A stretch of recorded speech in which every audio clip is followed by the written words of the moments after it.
Nanindigan si Pangulong Bongbong Marcos na kailanman hindi titiklop ang Pilipinas at hindi natin isusuko ang ating karapatan sa West Philippine Sea. Nagbabala rin siya sa China, oras na lumala ang tensyon at may namatay na Pilipino. Nasa frontline ng balitang yan, si Gerard de la Peña. Cannot allow anyone. Matapang ang naging talumpati ni Pangulong Bongbong Marcos sa Shangri-La Dialogue ng International Institute of Strategic Studies o IISS sa Singapore. Ipinahayag niya sa harap ng international community ang paninindigan ng bansa sa ating karapatan sa West Philippine Sea. Binigyang diin ni Pangulong Marcos na matagal lang naitalaga kung hanggang saan ang ating teritoryo na pinagtibay pa ng mga kasunduan at batas tulad ng 1982 United Nations Convention on the Law of the Sea o UNCLOS, pati na ang naipanalo nating arbitral ruling noong 2016. Kaya giit niya, may legal na basihan ang territorial claim ng Pilipinas. The lines that we draw in our waters are not derived from just our imagination, but from international law. The life-giving waters of the West Philippine Sea flow in the blood of every Filipino. We cannot allow anyone to detach it from the totality of the maritime domain that renders our nation whole. Pangako pa ni Pangulong Marcos. As President, I have sworn to this solemn commitment from the very first day that I took office. I do not intend to yield. Filipinos do not yield.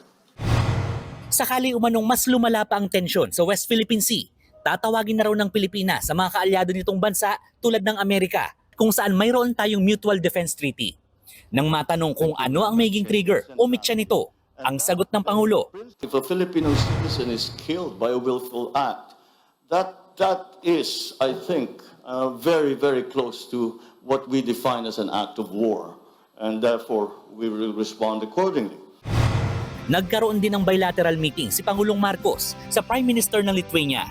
Dito niya naman sinabing hindi siya nagtatrabaho para sa anumang makapangyarihang bansa gaya ng China, Amerika o Russia, kundi para lang daw sa Pilipinas. Mukhang pinaghandaan talaga ng international community na talakayin ang issue ng West Philippine Sea. Bago pa kasi magsimula ang keynote speech, si Pangulong Bongbong Marcos ay may nakausap namang opisyal ng pamahalaan natin. At marami sa kanila nagpahayag ng pagsuporta sa Pilipinas sa usapin ng agawan ng teritoryo. Nagkaroon ng pagkakataon na magka-bilateral meeting si AFP Chief of Staff General Romeo Browner Jr. sa mga counterpart ng opisyal ng ibang bansa. Marami raw ang nagpahayag ng pagkabahala, lalo na sa bagong pulisiya ng China kung saan huhulihin daw ang mga anilay trespasser sa South China Sea. We are happy about that because it only means to say that a lot of countries are interested in helping us with the situation. Not just interested to know what we think about the situation, but really they are offering us assistance, support. Ngayong araw naman nakatakdang magsalita sa Shangri-La Dialogue si Browner, pati na si Philippine Coast Guard Commandant Admiral Ronnie Hilgavan. Narito rin sa Singapore si Defense Secretary Gibo Teodoro na makikipag-usap sa ibang defense ministers. Kaninang madaling araw naman, nakauwi na sa Pilipinas si Pangulong Marcos matapos ang state visit sa Brunei at working visit sa Singapore. Nagbabalita mula sa Frontline, Gerard de la Peña, News 5. Ikinatuwa ng ilang maritime expert ang bagong pahayag ng Pangulo tungkol sa West Philippine Sea. Tingin naman ng ilang mambabatas, patunay ito na matatag ang pagdepensa ng bansa sa ating teritoryo. Nasa frontline ng balitang yan si Reynel Pawid. Pinuri ng mga maritime security expert ang naging talumpati ni Pangulong Bongbong Marcos sa Shangri-La Dialogue sa Singapore. Ayon kay Dr. Chester Cabalza, matalino ang mga binitawang salita ng Pangulo kaugnay sa agawan ng teritoryo sa West Philippine Sea. He answered it in a way that it is diplomatic and at the same time very truthful for the cause of the Philippines. It is a global issue and it's not only about China and the claimant countries. So, napakalaking pronouncement itong ginawa ng ating presidente. Ganito rin ang komento ng defense analyst na si Dr. Renato De Castro. Sa isang forum kanina, sinabi ni De Castro na direktang naipahayag ni Pangulong Marcos ang posisyon ng Pilipinas sa West Philippine Sea nang hindi nagpapalala ng tensyon. Well, it's strong but it's very sophisticated and of course marked by subtlety. I don't think we could ask for anything more. The message has to be formulated in a manner that in a way will not antagonize anyone. So ayun yung tinatawag natin ng Goldilocks principle. Not too hot, not too cold. Approved din sa profesor at geopolitical analyst na si Don McLean Hill ang lahat ng nabanggit ng Pangulo sa kanyang talumpati sa makasaysayang Defense Summit. Napaka-refreshing na pakinggan is that our President highlighted the Philippines' vision in the Indo-Pacific. The reason is that the Philippine territory as an archipelagic state, our internal waters, our exclusive economic zone, Pinuri rin ni House Speaker Martin Romualdez si Pangulong Marcos na naipakita raw ang kanyang matatag na pamamahala at ang kanyang pangakong protektahan ang soberanya ng Pilipinas. Nagbabalita mula sa Frontline, Rainiel Pawid, News 5. Kambyo tayo sa ibang balita. Patay ang isang call center agent matapos tadtarin ng saksak sa Cavite. Ang suspect, dati nilang houseboy na may pagnanasa raw sa biktima. Nasa frontline ng balitang yan si Faith Del Mundo. Nagkalat ang dugo sa bahay na ito sa barangay Kaitambog sa Indang, Cavite. Bakas yan ng brutal na pagpatay sa 32 anyos na call center agent na si Mayan Aves. Kwento ng pinsan ng biktima, mag-aalas 2 ng madaling araw nitong Miyerkules nang kumatok si Mayan sa bahay nila para humingi ng saklolo. Nagulat na nakita niya si Mayan na halos naliligo na po sa sarili niyang dugo. Na yung kutsilyo po ay nakasaksak pa po dun sa mismong likod niya po. Nabanggit pa raw ng biktima kung sino ang sumaksak sa kanya. Walang iba kung hindi ang dati raw nilang houseboy. Dito sa bintana sinasabing dumaan ng suspect. At dito na sa kwarto walang awang pinagsasaksak ang biktima. Tad-tad ng saksak si Mayan sa kanyang likuran. Naisugod pa siya sa ospital pero binawian din ng buhay. Hindi matanggap ng kanyang pamilya ang sinapit ng biktima. Sobra po. Trauma. Halos hindi po makatulog sa gabi. Pag pinipikit ko po yung mata ko, siya po yung nakikita ko talaga. Hostesya po talaga yung para po sa kanya. Kasi sa tulang napakabait po yung taong hindi niya deserve yung ginawa sa kanya. Ayon sa pinsan ng biktima, may gusto kay Mayan ang suspect na si alias Asyong. Matagal na raw pinagnanasahan ng naturang houseboy si Mayan, kaya pinaalis ito sa trabaho pati ang kasambahay na ka-live-in ng suspect. Kasi nung time po na nabubuhay pa po yan si Mayan, nagsabi po siya, nagsumbong po yan sa amin na hindi lang po isang beses, 2 beses nga po siya na niyakag mag-sex. Ngayon, nagsabi po siya, sinabi niya sa asawa ng kasambahay niya. Nung time na yun po, nung nalaman din po namin, gusto rin po ni Ate Aileen ipablatter. Yung pinsan ko po kasi napakabait. Ayaw niya na rin po ng gulo. Ayon sa pulisya, crime of passion ang nakikita nilang motibo sa pamamaslang. Itong suspect natin ay may gusto doon sa babae. So nakikita naming motibo, obsessed siya doon sa biktima natin. Panawagan nila sa suspect, panagutan ang ginawa nito kay Mayan. Hostesya. Sana may konsensya pa siya, sumuko na siya. Patuloy pang pinaghahanap ng mga pulis ang suspect na houseboy. Aalamin din sa autopsy kung ginahasa ng suspect ang biktima, kaya dito nakasalalay ang isasampang kaso. Nagbabalita mula sa Frontline, Faith Del Mundo, News 5. Nasunugan ng halos 100 pamilya sa San Juan. Ang posibleng mitya ng apoy, sumabog na tangke ng LPG. Nasa frontline ng balitang yan, si Hannibal Talete. Kitang-kita sa drone video na ito ang naglalagablab na apoy sa Barangay Rivera sa San Juan City. Pasado alas 7 kagabi nang sumiklab ang sunog. Mayroong pang narinig na mahihinang pagsabog. Agad itinaas sa ikatlong alarma ang sunog kung saan higit 10 truck ng bumbero ang kinailangang rumisponde. Kanyang-kanyang hakot na mga kayang isalbang gamit ang mga residente. Tulad na lamang ni Jenny na unang iniligtas ang kanyang mga anak, pati mga alagang aso at pusa. Ang mga anak ko muna inano ko, sinave ko habang sila naman sinave, kinuha ko sila isa-isa. Sinave ko kasi nakakulong yung iba eh. Buhay po yan, sobra pa sa parang mga anak ko na po yan. Ayon sa San Juan Bureau of Fire Protection, mabilis kumalat ang apoy dahil pawang gawa sa light materials sa mga bahay. Nagsimula raw ang sunog sa ikatlong palapag ng bahay ng isang pamilya na posible umanong dahil sa sumabog na tangke ng LPG. Aminado ang mga bombero na nahirapan sila sa pag-apula ng sunog. Struggle natin unang-una, kita naman sir yung constricted yung mga kalsada, medyo masikip talaga. And syempre nakita natin yung mga may mga nakapark na mga sasakyan. Then ang struggle pa din natin kasi di ba mayroon pa rin tayong El Nino, yung water supply medyo may tubig naman pero hindi siya sobrang lakas. Tumagal ang sunog ng higit 3 oras bago ito tuluyang naapula mag-alas 11 kagabi. Higit 50 bahay ang natupok habang halos 100 pamilya ang apektado. Wala namang naitalang nasawi o nasugatan. Sa ngayon, pansamantalang tumutuloy sa San Juan Elementary School ang mga nasunugan. Nagbabalita mula sa frontline. Hannibal Talete, News 5. Hanggang 2 bagyo ang posibleng pumasok sa Philippine Area of Responsibility ngayong Hunyo.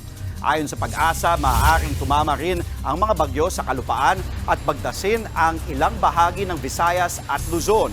Sa ngayon, patuloy na binabantayan ng Pag-asa ang isang tropical storm sa labas ng bansa. Huli itong namataan sa layong 1,065 kilometers kanluran ng extreme northern Luzon. Posible itong pumasok sa PAR bilang isang low pressure area. Wala pa naman itong direktang epekto sa bansa. Easterlies o ang hangin mula sa dagat Pasipiko ang magdadala ng pulo-pulong pag-ulan sa ilang bahagi ng bansa hanggang bukas. Kabilang sa mga lugar na uulanin ang silangang bahagi ng Southern Luzon, Visayas at Mindanao.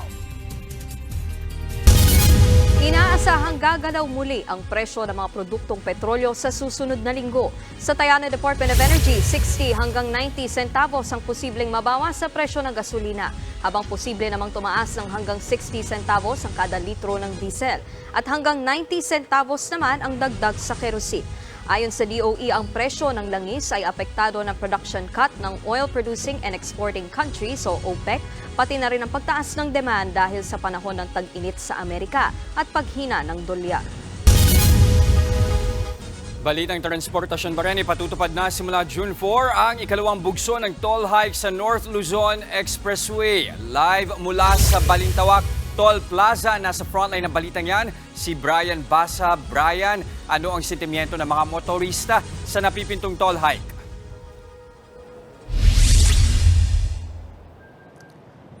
Jess, napapakamot ulo ang mga motorista sa nakaambang toll price hike sa NLEX simula June 4. Dagdag pasanin daw ito para sa kanila, lalo na sa mga maliliit na negosyante. Laging biyaheng Marilao-Bulacan si Mang Ramil para mag-assemble ng mga piyesa ng truck. Maliit lang ang kita ni Mang Ramil sa kanyang trabaho, kaya masakit daw sa bulsa ang napipintong toll hike na magsisimula sa susunod na linggo. Lahat tumataas pati tuloy tataas. Tapos yung mga gasolina natin, ganoon din, dire-diretso rin ang taas, hindi mo mapigilan.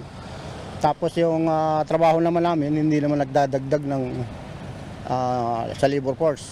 Ang estudyante namang si Bryle na papunta ngayon sa concert ng Korean singer-songwriter na si IU, inirereklamo ang mabagal na usad sa toll plaza.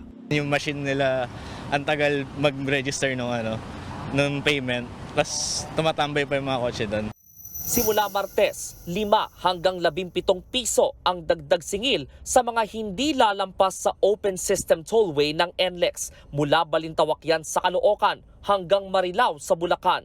Kung end-to-end naman ang biyahe o mula Balintawak hanggang Santa Ines sa Pampanga, aabot sa 81 pesos ang itataas ng bayad. Ito ang ikalawang dagdag singil ng NLEX matapos ang toll hike noong nakaraang taon. Minabuti ng Toll Regulatory Board na hatiin ang price hike para hindi masyadong mabigat sa mga motorista. Dagdag ng TRB, isa sa mga dahilan sa pagpapatupad ng toll hike ang inflation o ang bilis ng pagtaas ng presyo ng mga bilihin at serbisyo sa bansa.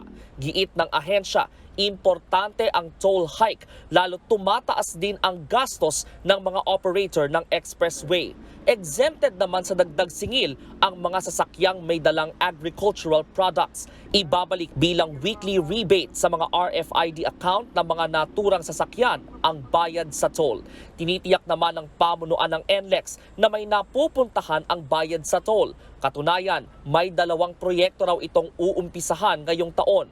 Una, ang bahagi ng NLEX C5 link mula Mindanao Toll Plaza hanggang Quirino Highway sa Novaliches. Ikalawa naman ang pagdagdag ng lane sa magkabilang direksyon mula San Fernando hanggang Mabalacat, Pampanga.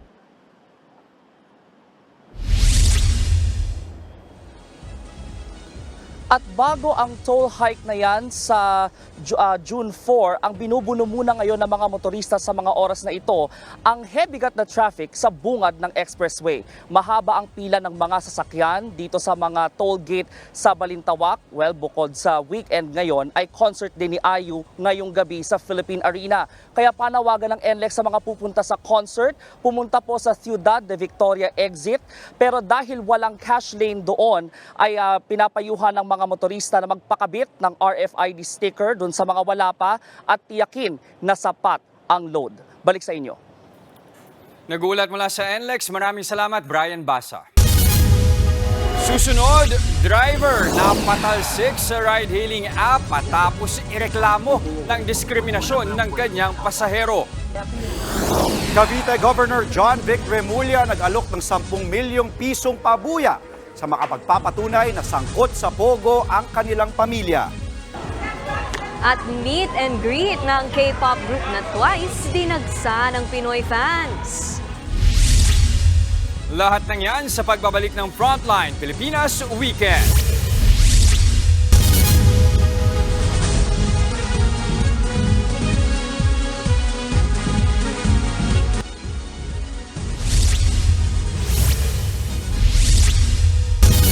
Viral ang panenermo ng isang TNVS driver sa kanyang pasaherong miyembro ng LGBT community.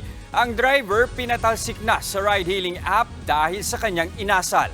Nasa frontline ng balitang yan, si JC Cosico. Masaya ka sa kanya.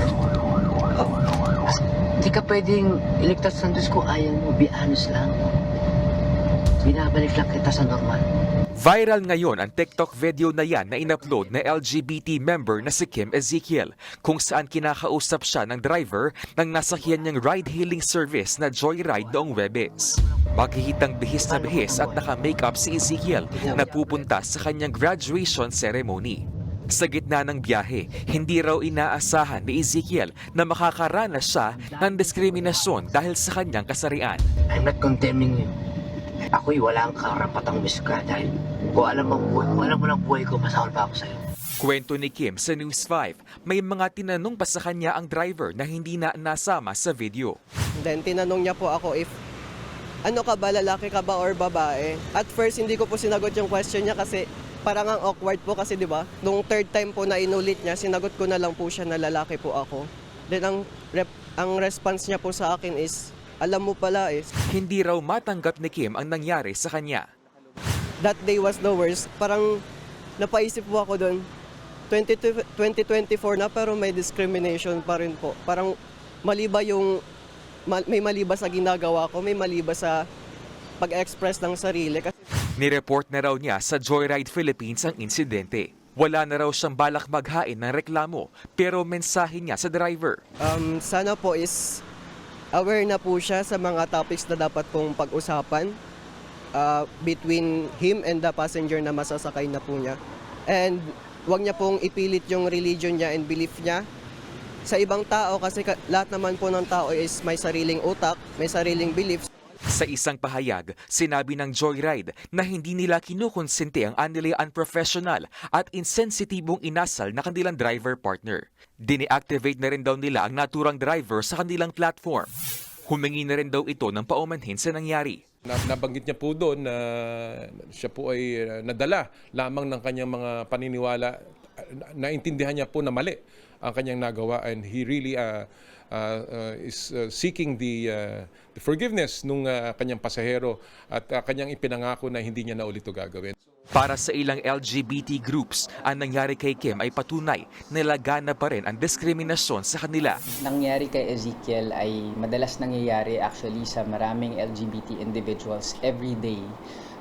And usually, varying degrees of discrimination yon sa eskwelahan, sa paaralan, sa trabaho, and even in public spaces. Kaya ngayong Pride Month, umaasa ang grupong pantay na maipapasa na sa 19th Congress ang Sexual Orientation, Gender Identity and Expression o SOGI Equality Bill. Layo nitong ipagbawal at parusahan ang diskriminasyon base sa SOGI ng isang tao.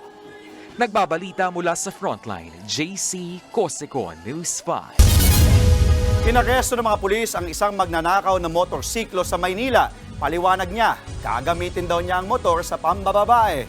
Nasa Frontline ng balitang yan si Faith Del Mundo. Sa kuhang ito ng CCTV sa Figueroa Street sa Paco, Maynila nitong Miyerkules ng madaling araw, makikita ang isang lalaking tila may sinisilip sa bintana ng isang bahay. Ilang saglit pa, dumaan ito sa isang sulok. Hindi na nakagip ng CCTV pero ayon sa pulisya, pumasok na raw ang suspect sa bintana ng naturang bahay at saka kinuha ang susi ng isang motorsiklo. Sa mga sumunod na kuha ng CCTV, makikitang nakasakay na ang suspect sa motor na nakaparada sa labas ng bahay. Napaandar niya ito gamit ang ninakaw na susi sabay takas. Sa follow-up operation ng mga pulis kahapon, nahuli ang motor napper sa Santa Ana sa Maynila. Nabawi rin ang ninakaw niyang motor. Ayon sa pulisya, dati nang nasangkot sa ibang krimen ang suspect. Itong tao na ito ay miyembro ng Bahala na Gang at may previous case na rin siya at nahuli na rin siya sa kaso ng illegal gambling. Inamin ng suspect ang ginawang pagnanakaw. Ang dahilan niya? Nakikita sa tropa ko, ma'am eh. Kasi yung tropa ko lahat sila nakamotor eh. Ano yung dahilan kung bakit mo kinuha yung motor? Pang ano, pababae, pang ano. Best bebenta namin. Pangatid sa kanila, ma'am. At siya inuma, ma'am. Nakakulong na ang suspect at maharap sa reklamong carnapping. Nagbabalita mula sa Frontline, Faith Del Mundo, News 5. Iginiit ni Cavite Governor John Vic Remulla na walang koneksyon ang kanyang pamilya sa mga pogo. Kung may makapagpapatunay daw na sangkot sila, handa siyang magbigay ng 10 milyong pisong pabuya. Nasa Frontline na balitang yan si Brian Basa.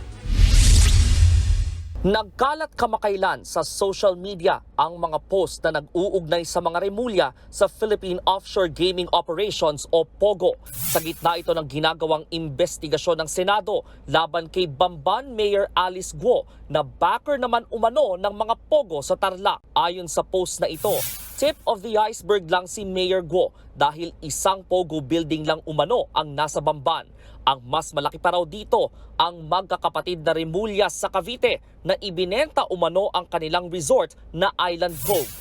Aabot daw sa 20,000 Chinese ang kayang ma-accommodate nito at meron pa umanong spying systems sa loob. Pinabulaanan ito ni Cavite Governor John Vic Remulla. Sa isang Facebook post, pinaliwanag ni Remulla na nabili nila ang property noong 1970 pero ibinenta na raw nila ito noong 2018. Hindi naman niya tinukoy kung sino ang nakabili ng dating resort.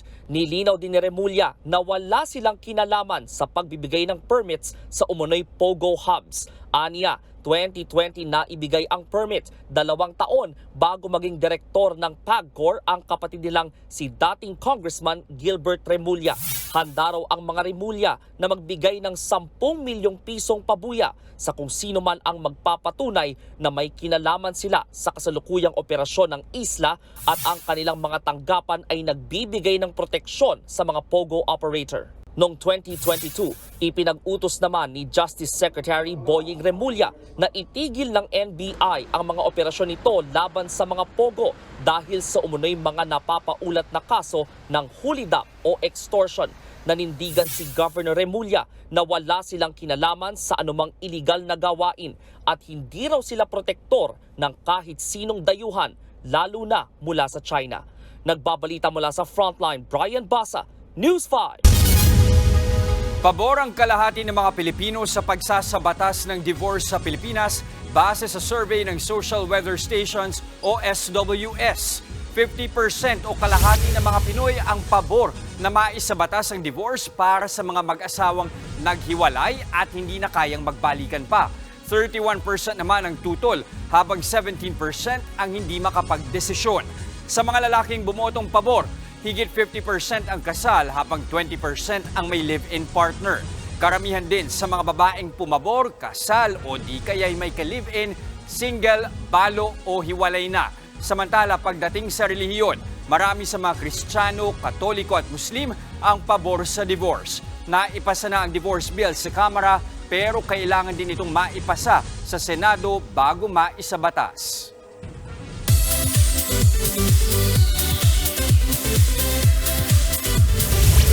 Dinagsa ng Pinoy K-pop lovers ang fan meet ng grupong Twice. Kasalukuyang idinaraos ang event sa Pasay at matatandaang nag-concert din sa bansa ang K-pop group noong isang taon. Ang grupo ay kilala sa mga kantang I Can't Stop Me, Feel Special at Fancy. Susunod, ina ng batang namatay sa sakit nagmarcha sa graduation ng kanyang anak. Construction worker patay matapos barilin sa harap ng isang kainan sa Lucena. At sa ating happy weekend, giant taho sa Pasay. Bakit kaya trending? Huwag kayong bibitiw mga kapatid, magbabalik pa ang Frontline Pilipinas Weekend.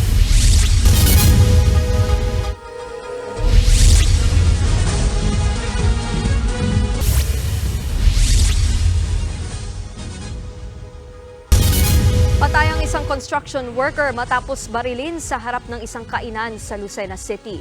Kinilala ang biktima na si Raymark Molino, 18 taong gulang mula sa San Fabian, Pangasinan. Base sa investigasyon, nakatayo ang biktima ng lapitan ng suspect at barilin sa likod ng ulo. Nahulog pa ang katawan ng biktima sa isang hukay na may tubig. Agad tumakas ang hindi pa nakikilanang suspect. Iniimbestigahan pa ang posibleng motibo sa krimen. Marami ang naantig sa video ng isang ina sa Quezon. Siya ang tumanggap sa award ng kanyang 6 na taong gulang na anak na namatay sa sakit ilang araw bago ang graduation. Nasa frontline ng balitang yan, si Rainiel Pawid. Masayahin at mahilig sumayaw ang mag-inang sina Jobilin at 6 na taong gulang na si Tamtam. Single mother man si Jobilin, pinilit niyang punan ang lahat ng pangangailangan ng kanyang uniko iho.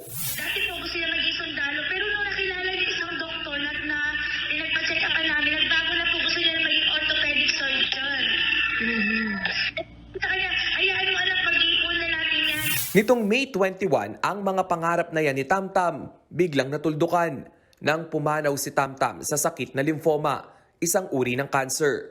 Sa kanya, siya po kasi noong April, nagsimula na pong paika-ika yung kanyang paa, left foot po niya. At last na lagnat po niya noong May 18 or 19 po ay nag-41 gano'n. Nitong Miyerkules, bumuhos ang emosyon sa eskwelahan ni Tamtam sa Ginyangan, Quezon nang magmarcha si Jobilin sa graduation ceremony na dapat dadaluhan ng kanyang anak. Bitbit ang graduation picture ng pumanaw na anak, tumatangis na tinanggap ni Jobilin ang award ni Tamtam. Bago mawala si Tamtam, bukang bibig umano niya ang pagdalo nilang mag-ina sa graduation day. Sinabihan ko po yung kanyang teacher. Sabi ko, teacher, tatanggapin ko yung award ni Tamtam kasi nga nakapangako ako sa kanya. Panghahawakan din ni Jobilin ang mga naiwang liham ni Tamtam. Wala raw itong ibang laman kundi ang mga katagang I love you, mga unang salita na kaya palang isulat ni Tamtam. Walang katumbas ang sakit ng mawalan ng anak, pero para kay Jobilin, hindi matatapos ang kanyang pagiging ina sa iba pang batang nakikipaglaban sa lymphoma. Inaayos na ngayon ni Jobilin ang isang blood donation advocacy drive bilang pag-alala sa naging laban at buhay ni Tamtam. Nagbabalita mula sa Frontline, Rainiel Pawid, News 5.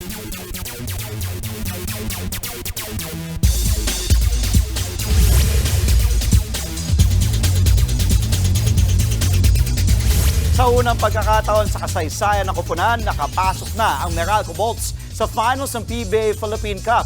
Kagabi, tinalo ng Meralco ang kanilang karibal na Barangay Ginebra 78-69 sa Game 7 ng semifinals sa FPJ Arena sa San Jose, Batangas. Naging mabagal ang simula ng Bolts pero nagawa nilang mabura ang 11-point lead ng Ginebra at lumamang pa ng 16 points sa fourth quarter. Nagtala ng playoff career high na 24 points si Chris Banquero habang ang rookie big man na si Brandon Bates ipinakita ang kanyang halaga sa kupunan nang kumuha siya ng 13 rebounds at 6 blocks. Makakaharap ng Meralco sa finals ang defending champions na San Miguel Beermen na sinweep ang Rain or Shine Elasto Painters sa kanilang semifinal series. Magsisimula ang best of 7 final series sa Miyerkules, 7:30 p.m. sa Big Dome sa Smart Araneta Coliseum. Mula sa basketball, usapang boxing naman tayo mga kapatid.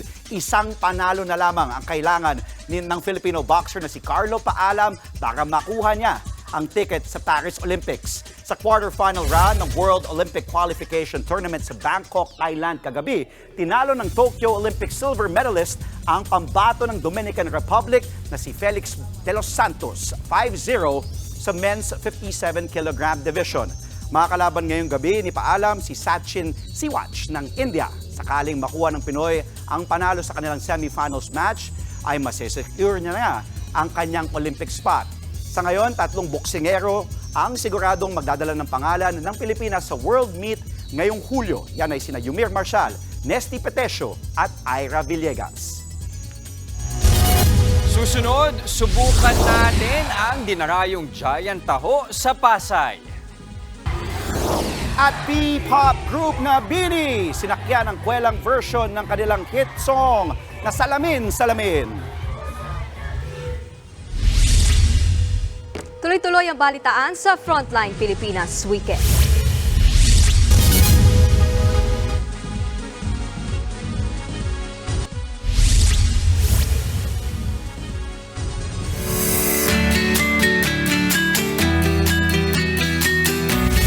Happy weekend na mga kapatid! Ngayong tag-ulan, dinarayo ang taho with a twist sa isang tindahan sa Pasay. Kahit chilled taho, patok sa kanilang mga suki. Kung bakit ito trending, alamin sa report ni Mondi Lopez. Trending na giant taho na hanap mo? Ito na yon. Ano, for the go na ba? Harap na tayo guys sa Pasay. Sandok dito, sandok doon. Yan eksena dito sa bilihan ng giant taho. Wala sa plastic na baso, kundi nasa mangkok. Sa halagang 40 pesos, heavy gati ng serving at unlimited arnibal para sa mga nagda-dine-in. Bukod sa classic taho, may iba't ibang toppings pa. Mula sa barley, red beans, ube, at mangga. Ang presyo, 70 to 75 pesos. Ang giant taho, pwede rin for take-out. Imbes na sakali ilako, ikaw mismo ang dadayo. Taho cravings ang peg sa dami ng tao.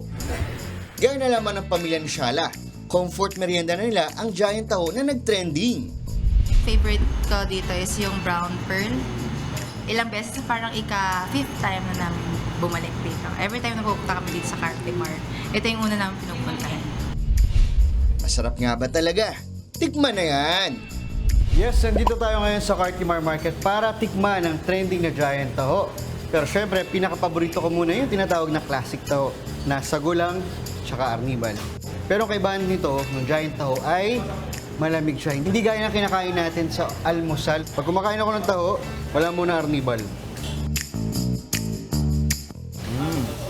Mano siya, talagang yung walang aligas-gas. Sakto talaga. Pwede, pwede. Ito yung ube flavor. Sa dulo nalalasahan yung ube. Red beans. Hindi ako kumakain ng red beans. Madalas kinakain ko lang siya sa halo-halo. Pero tingnan natin kung pwede sa taho.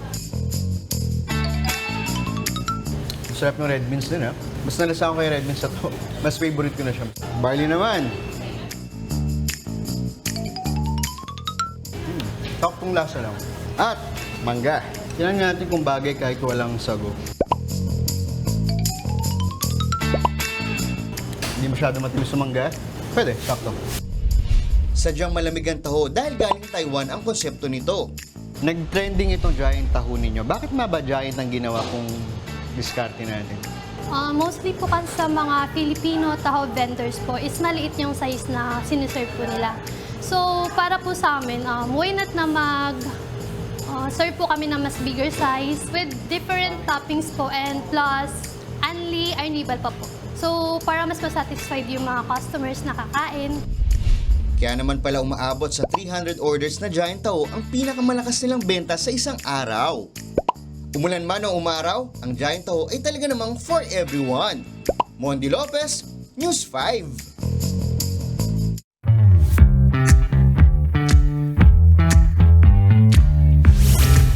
Okay, Nikki, Andre, dapat ko ba bang tanungin to?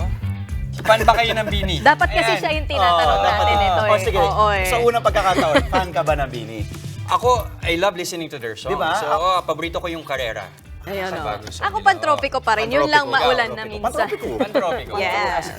Pero ito kasi viral ngayon ng isang content creator dahil sa kanyang kwelang version ng Bini hit song na Salamin Salamin. Pagbigyan, may wagang salamin, kailan na aminin ang kanyang tunay na pagtingin. May wagang salamin, ano bang dapat gawin? Siya ang TikToker na si Zuzu. Mahigit 6 million na ang views ng kanyang video. Pati ang grupong Bini, sinakyan na rin ang kanyang trip at ginaya ang kanyang version.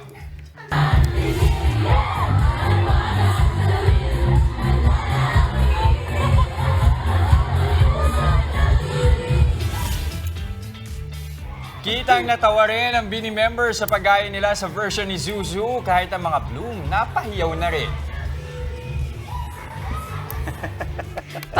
Parang naging malungkot eh. Pero ang ganda Malungkot tayo. nakakaliw. May naisip lang ako ngayon lang mga kapatid. Ano? Gawa tayo ng version natin. Ikaw ang mangunguna. Kayong dalawa lang ha. Okay Yung lang. sali Kami dyan. dalawa lang. Kayong dalawa lang. Sige, sige. Basta nandun si Jess, gagawin ko. Gawa tayo ng Game. version ha. Pantropiko. Pantropiko. Yun para masaya naman, di ba? Ayan. At yan ang mga impormasyong dapat ninyong malaman. Mga balita para sa may alam at may pakialam. Kami ang inyong makasangga sa Frontline Pilipinas Weekend.